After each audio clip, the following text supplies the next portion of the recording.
You had said at some point during those protests that the protesters were part of a fringe who believed in conspiracy theories and wear tinfoil hats.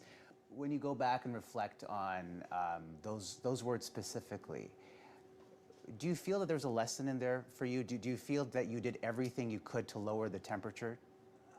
I think in all my communications, in the frustration that Canadians were feeling, not just around that, but around the pandemic in general, there was a sense that Canadians really stepped up for each other. People went out and got vaccinated to a higher degree than just about any other country, and because of that, we actually had a better and safer pandemic than most people. Yes, we lost far too many people and it was heartbreaking, but we did better than most of the other countries that we can compare to.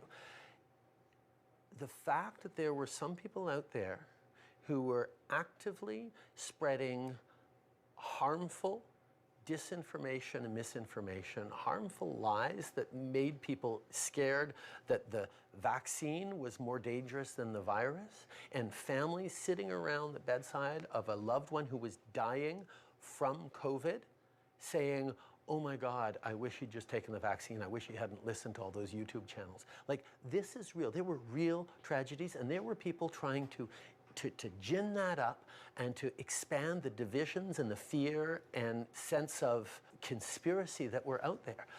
We had, as a government, always and will always be extremely patient with people who are hesitant about getting a vaccine or whatever. But those people who were actively putting people's lives in danger by spreading falsehoods around science that will help and heal and save people and save our economy and save lives and save our institutions, those people, and they were a small minority within the larger anti-movements who were really vocal.